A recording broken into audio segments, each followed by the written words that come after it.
Hello friends, it's Colonel Failure here, back on the farm, and it's a beautiful July morning, and that can only mean one thing. It's harvest time. That's nice, and we're going to get to that. That's what today's adventure is all about. Harvest time, doing the harvesting. I just thought I'd show you the chickens at the moment. Some chickens over there. Yeah, these chickens are alive again now. Most of them. Yeah, they were dead for a bit because I hadn't fed them. Ah, the things you learn when working the farm.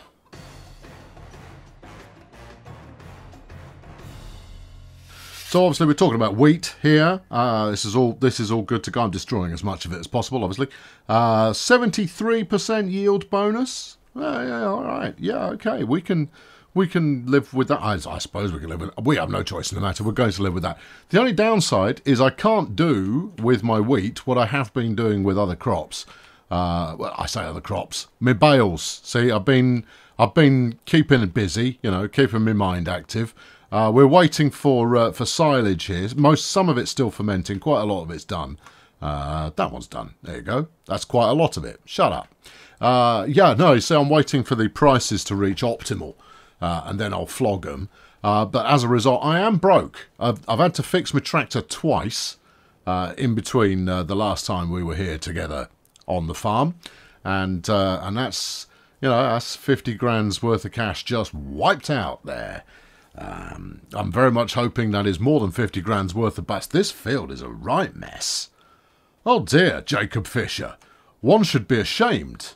Maybe if you turned up ever, this wouldn't be the problem, but evidently he can't be bothered with any of it. So I've got 13 grand in the bank, plus whatever the bank is prepared to lend me. I don't want to borrow any, ideally, with which to loan the equipment to harvest the field. The good news is I've got a trailer and I've got a tractor. Tractor's almost busted again. It'll be all right. It'll be okay. Don't worry. It'll be fine. Right, so harvesters, right, here we go. We're going to go for the cheap one. Yeah, it takes more time, but it's cheaper. So there we go. We'll have one of those. Yeah, thanks very much. I mean, it's a gutless wander, and it takes a little bit longer. I like the fact that I've got a silage bale here in... Oh, I've got multiple silage bales. I love it. I hope they never fix this. I hope they leave it like this forever. I love that there are just random bales in here. I think it's fantastic. Anyway, it's going to cost me 75 grand to buy. It's something I'd like to buy at some point because it'll be cheaper in the long run. Or you would hope it'd be cheaper in the long run. Anyway, 3,800. I can run to that. You're going to need a header on that as well, obviously.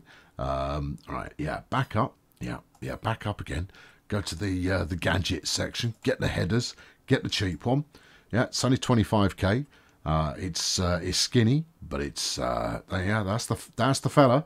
Yep, I'll take one of these, please. Yep, lease it because obviously I can't afford to buy the thing.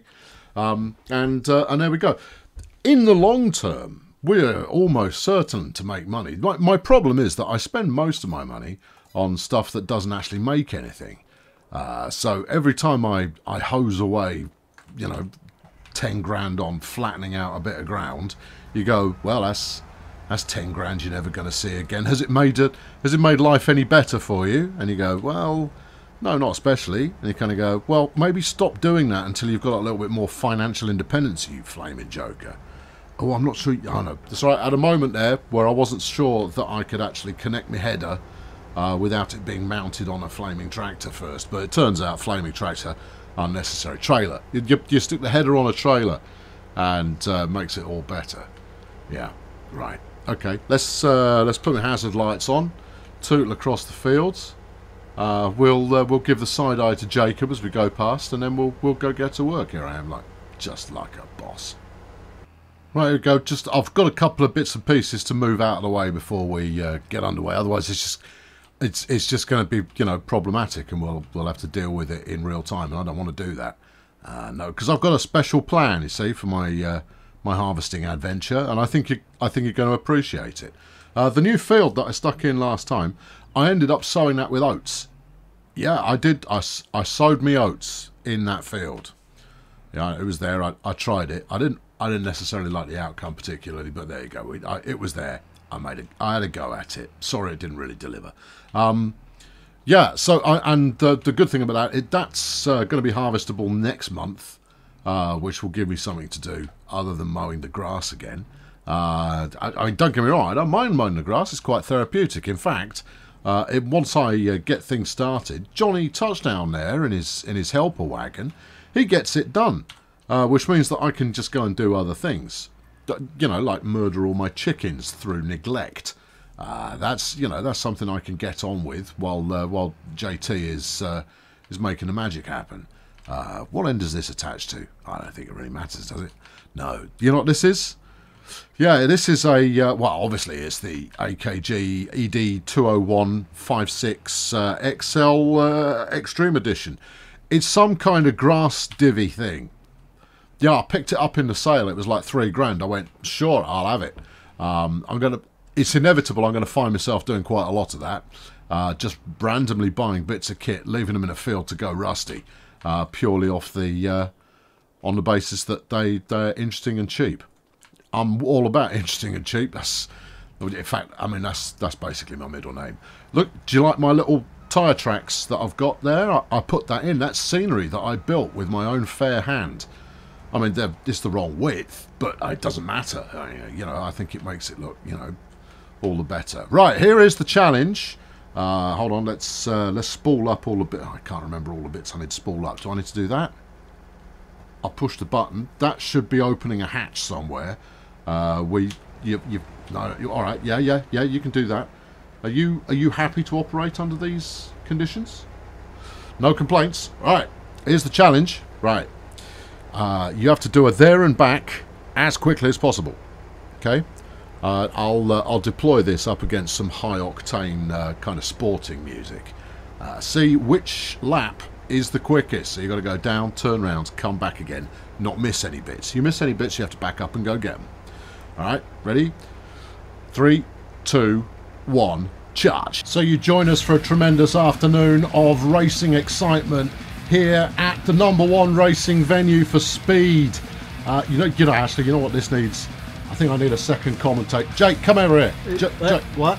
Hi. What? Yeah, Jake, I need you to provide colour commentary. All right then. Well, it's a beautifully cloudy day here on the farm. It's not as sunny. Oh, right, okay. And we're already off 40 seconds in, 50 seconds into lap 1 of this, what is it, wheat? Corn? It's wheat. Wheat, yes. You're doing well. Okay, we're going at a breakneck 10 kilometres per hour. I know, and that is setting records alight here at the Motor Speedway of Grain. Interesting. Motor speed. Those are the things that we're here for. Motor speed, yes. I mean, it's pretty riveting stuff. I mean, those with an astute eye may have just about observed that I have sped the action up just a little bit because we don't have that kind of time and I haven't got that much music. So anyway, we're coming up on a key moment of this first lap, the turnaround. Now, if you do it efficiently here, you should be able to get back within a couple of seconds, but we'll see how badly this works. What do you know about efficiently? You've never even played this game. I've played different ones. We'll play one farm sim, play them all. Well, that's plainly not true. They're all very, very different and incredibly worth the value of money to buy them in the first place. How dare you? Now, the trick here, of course, is to make sure that you don't miss any bits of wheat as we go along. And he's cutting it pretty close there. What do you think of the strategy? Oh, I think it's a bit close. I mean, depending on how the curve comes up and the difficulty of the terrain, you may miss a bit and then you have to go back. But I think he's got it. Well, okay, that's easy for you to say because you've got no idea what's going on. The one thing to bear in mind strategically, of course, is that as this race progresses, we are going to see the tractor element of the race take on a slightly different complexion because there will be less distance to cover. Do you think that gives later runners an opportunity to perhaps close the gap? I have no idea. That's the right answer because neither do I. And I drove the thing and therefore I should have some concept of what's going on. Anyway, 98% full now, 99, 100, and it's time for phase 2.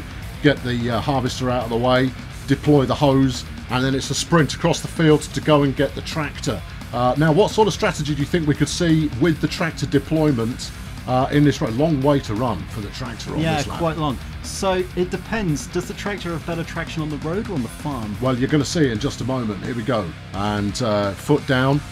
There's some blistering acceleration going on here in the cabriolet.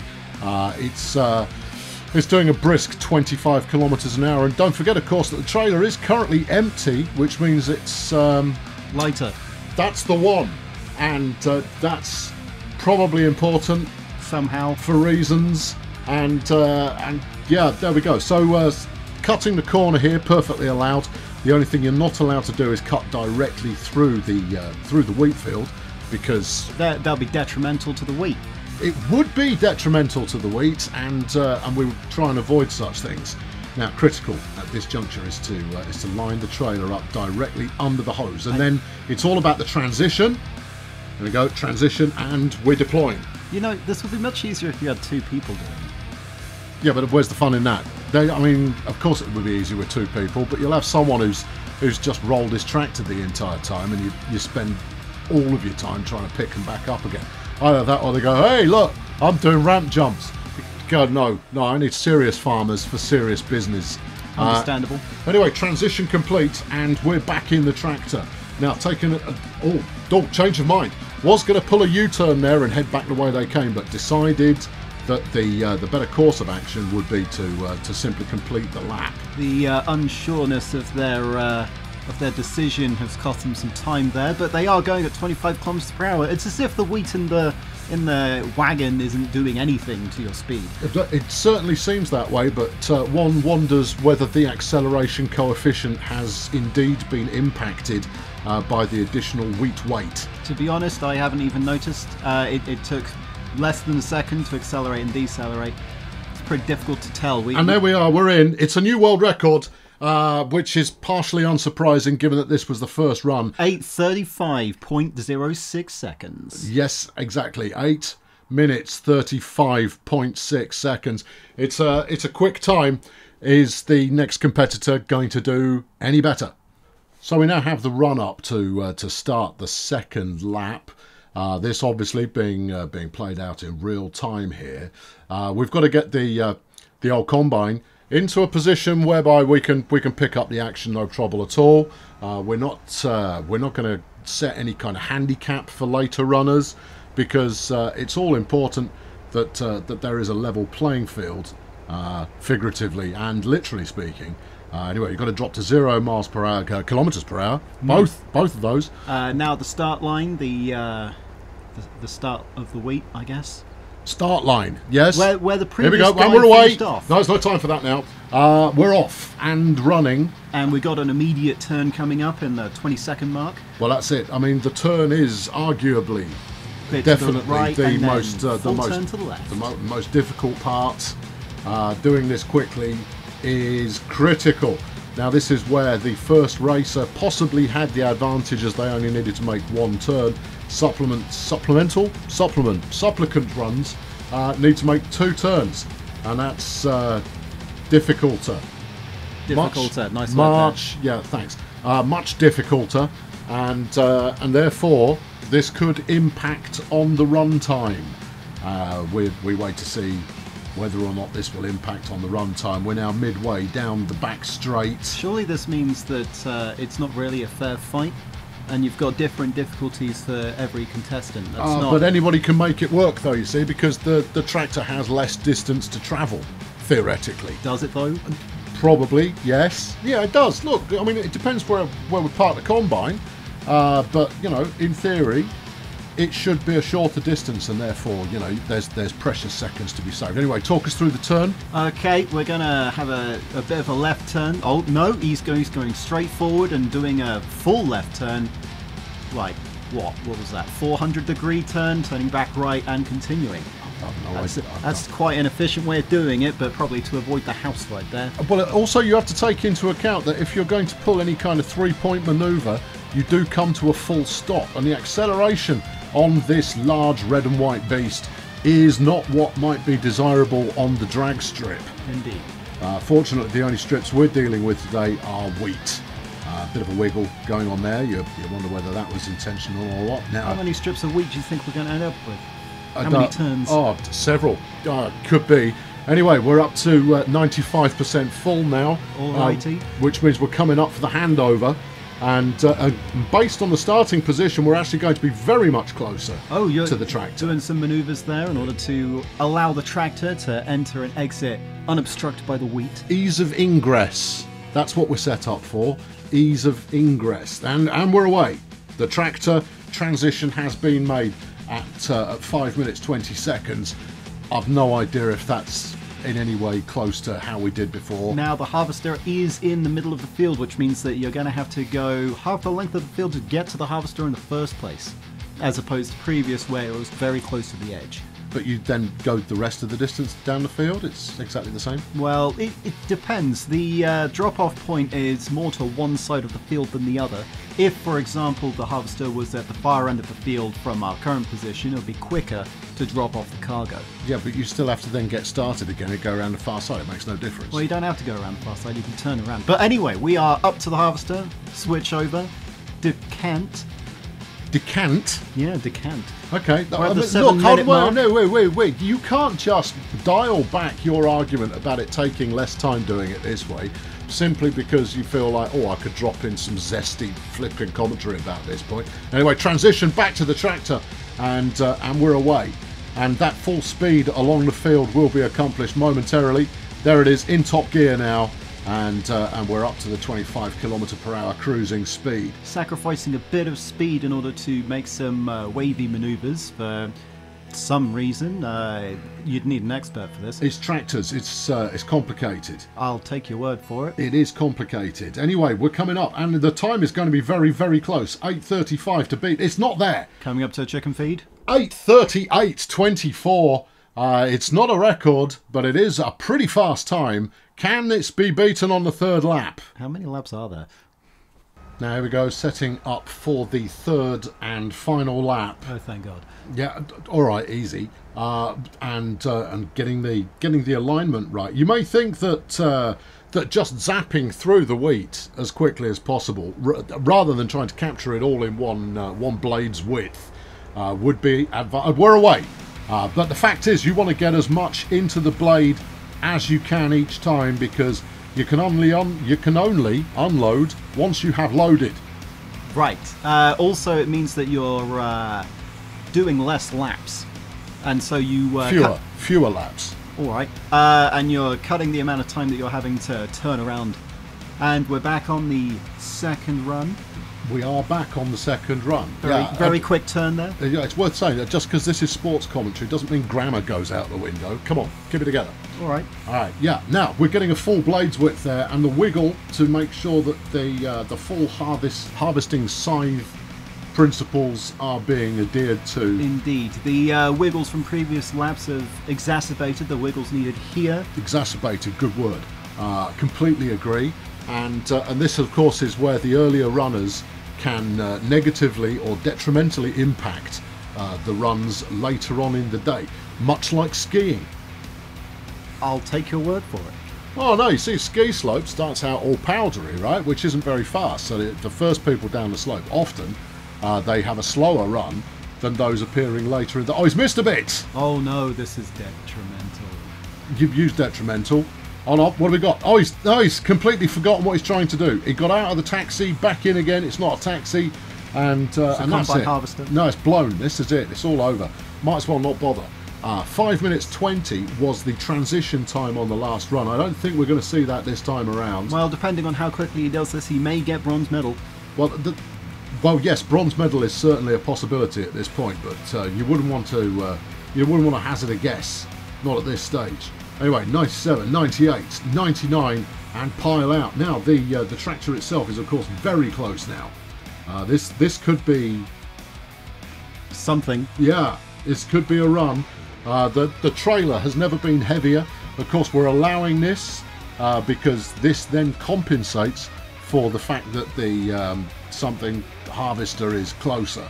Or something. I just did it. I'm making the rules up as I go. I'm not making the rules up as I go. No, these are traditional rules. These have existed for years. Absolutely. They're documented in the big book. The hallowed one. Harvester. I don't know. Racing. Made the turn there, but this is going to have to be a very quick unload. And frankly, given that the unload only happens at one particular speed, that's not really going to matter. Right, we switch over and pumping. Pumping. Yes, pumping's good word. I mean, there's not much you can Coming say. up on time. Yeah, I know. There's got 30 seconds. I'm not feeling it. 30 seconds. Transition. Let's see. Against the clock. Oh, it's a very slow start there. A very slow start. The weight clearly impacting. If it would have put the lid on the top, of course, the additional aerodynamics might help. And that's, well, it passed the record time, passed the second time. This is very much slower. Some would say that taking the third lap means a definite loss. Yeah, 9 minutes and 18 tenths, hundredths even of a second. And that's a very poor showing. I've been Colonel Failure. I've been joined in the commentary box today by Zero Jake. Thanks, Jake. No problem. Can I go back now? Yes, you can. Okay. Today's outro comes courtesy of Hannah's, who's asked me a, oh, dearie me kind of question. And I'll read it to you now so that you may ingest it for yourselves. If you were to design the ultimate city building tycoon game, what would it look like? And what is your favourite game in this genre and why? Oh, I don't know. There you go. That's the honest answer. I'll do you some feature set type stuff because I think that's as close as we're going to get in the short term. But yeah. Now here is the problem. Is that any great game doesn't just offer everything. All right? It doesn't offer everything because that's too much. And I'd say that Workers and Resources, Soviet Republic, is almost too feature rich. There are almost too many things in there for you to succinctly do a city builder. The good news is it doesn't cross the line, and therefore what you end up with is a fantastically deep city building, network building kind of an environment. But if you go too far, then what you really need is for each of those individual components to be fully featured on their own and the others to not ruin the game if you don't focus on them. Case in point, City Skylines. Train management, rail management in City Skylines is perfunctory. It's basic, and that's fine, because if it had massively in-depth rail engineering type operational stuff, there'd be too much going on. It's like with each expansion that adds extra functionality. For example, the Snowbound pack, is it called Snowbound pack? I think it might be. Where it adds heating lines throughout your city. You don't want that all the time. Or nightlife, or whatever it's called, the one that adds tourism and all of that kind of stuff. These are great to be able to play with, but you shouldn't be punished by not playing with them. Yeah, you should be able to focus in on like one area that really interests you, because dealing with hot water pipes might be something that leaves you cold. And therefore, if you want to just leave that the heck alone, you can leave it the hell alone. You know, that's where you want to get to. So let's talk about the features that I would want it to have, and let's focus on kind of a transport engineering kind of tycoon city building kind of game. So first and foremost, I want a blank map start. Unless you're doing... Ignoring scenario play, right? Scenario play is an entirely different thing. Scenarios have their place. I don't play scenarios. I prefer sandboxes. But scenario play, let's put that to one side for the moment. Fundamentally, I want to be able to start on a blank map. But for the AI, which I'll imagine the air quotes there, right? The AI, the game systems, they decide where stuff gets built based off my actions. So there is a cause and effect where I am the cause and the effect is the AI turns up.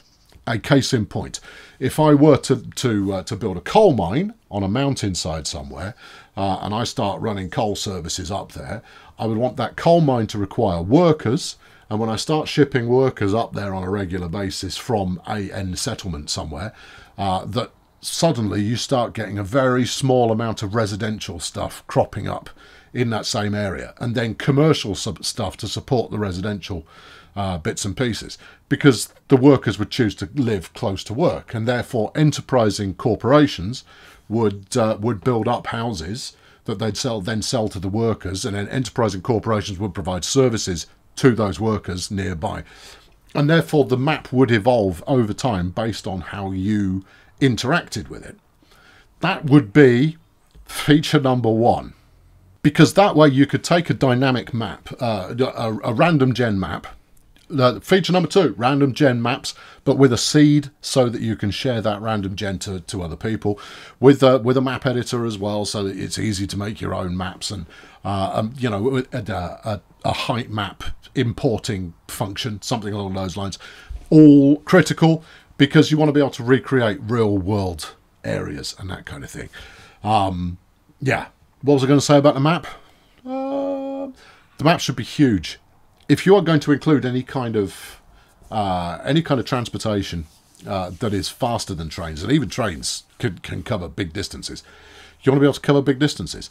Transport fever on the very largest of maps almost warrants the aircraft of some kind, but it wouldn't be 747s and the likes of that. It would be small little commercial jets. If you were going to operate any kind of international travel, that would be lovely. When I've done a North Atlantic map on Transport Fever, I've always included a massive strip of ocean to represent the Atlantic down the middle of it, to make air travel worthwhile, to warrant air travel actually having to exist. And even then, it just feels a little bit, it's a bit much. So there you guys, map related. I would have connections off map, had off map connections. With other cities that you'd built up. Could be other cities that I'd built up, but equally I would go with asynchronous multiplayer, which meant that you and me as buddies could say, like, right, I want to put in a flight destination to one of your cities. And then when my plane rocks up full of my passengers, it's full of my passengers. And there's a finite number of these things. But to forge real-world connections that don't need us to both be online at the same time, instead you would get the frequency that planes are going to arrive. You can do this. You could do the same with ships. You could do the same with trains to a greater or lesser extent on a land border. And that then makes your chunk of the map feel like it's part of a bigger world, if you like.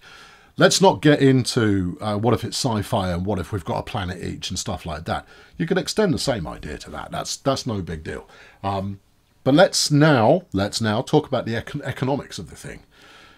Economics of the thing is important. If I am driving if I'm operating a train from a steel mill, I'm going to stick with coal and steel as my main kind of freight goods, just for these examples. If I were going to operate a train doing coal and steel, the steel mill would be buying that coal from the coal mine. So the question is, questions are, 1, who owns the coal mine? 2, who owns the steel mill? 3, who is paying for this coal to be transported? Because that's an unknown question, right? In the games that we have right now, that's an unknown question. Now, here's an option. What if I, as the train operator, observe that there is demand for steel at the steel mill, and because this is assuming privately owned railways, which is the way that they work at the moment. It's not clear whether they're privately owned or not. What if there was some rail infrastructure that was already built and I'd have to pay a fee to ride that rail infrastructure? Don't know. Is there gameplay fun in that? Don't know. And there's a lot of don't knows in this because it really depends who you're going after. But I'm using Transport Fever because I know it so well.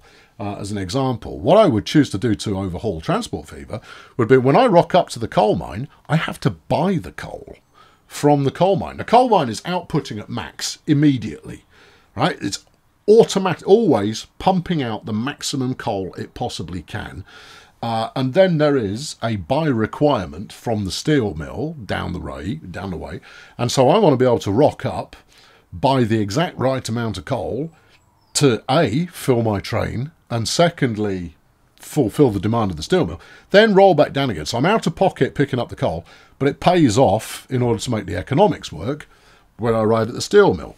I don't want any more distance dictating the price of goods when it comes to freight deliveries, except if a good is scarce in one particular area. If you've got a steel mill and it's 1,000 miles away from the nearest coal mine, you better be paying a heck of a lot for coal. Otherwise, I'm just going to take it to the one that's offering market rate. That's a heck of a lot closer. That's more supply and demand type stuff, and there needs to be a lot more of that as well. And this also transcends into the cross-border stuff. I would have some materials, some resources that aren't available on your map, and you have to export them in from elsewhere. And it could be by ship, it could be by plane, it could be by train, it could be by whatever. So if you and I are linked up in our multiplayer, our simulated multiplayer, asynchronous is the way to go, multiplayer environment, I could sign a contract with your country to say, I'm going to import iron ore from you because I haven't got any, and I want to make steel, but I haven't got any. Right, moving on. City growth and stuff like that. Again, there needs to be the resources delivered to build up the city, but I don't want to be the one building it. I want the AI to build it. And therefore, rather like A-Train does, is you deliver the resources to a central area, the city folk will then use those resources to build up the city in a way that is desirable. But they will buy those resources from whoever owns them, which is probably going to be me. I'll go and buy a bunch, bring them back, drop them off. The city then buys them from me. Maybe. A-Train's got a lot of good stuff in it. Timetables, not least of all. Timetabling in A-Train is really, really good. The scale of the buildings as well. It's an older looking title. It does look a lot older, but a well built out city still looks spectacular. It still looks like a proper cityscape, and therefore if you're running elevated rail through it, it really does look great. I think in terms of looking realistic, well then you're into transport fever, and that's fine, but the cities in transport fever are very weird. They have always been weird in the way that they grow. They do not grow in a sensible fashion at all. There should always be cause and effect. There should not be an arbitrary cap placed on city growth. If people can't get jobs, they will not want to move into the city, much like Skylines does. So Skylines, you can zone as much as you like, but people aren't going to move in unless they want to, unless there is a reason for them to move in. And I think Transport Fever needs a little bit of that as well.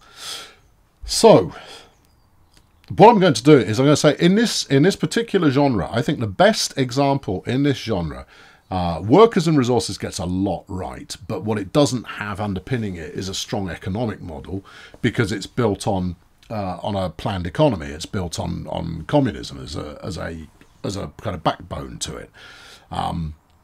Yeah, you have the ability to buy materials, and that's good, and that's well worked out. They've worked a lot of good stuff into there. The use of materials in building things, that's clever too, but fundamentally you've got no commercial pressure other than that you apply to yourself. There is no running cost for your trains, for example, other than the power that they're using and the cost of acquiring that train to begin with.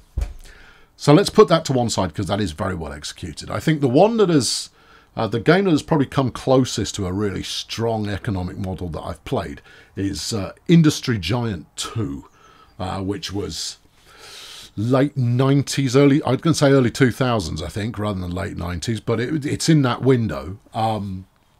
And what was really great about it is that time moves forwards constantly, and there's one branch of that you are basically supplying shops with stuff using trucks and trains and all sorts, and you know, for a while it may be that the plastic telephone the wooden telephone is the hottest selling toy, and there's a load of demand for it.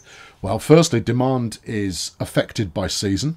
So during the summer months, demand drops off, and then around Christmas, when everybody wants to buy presents for kids, demand picks right up.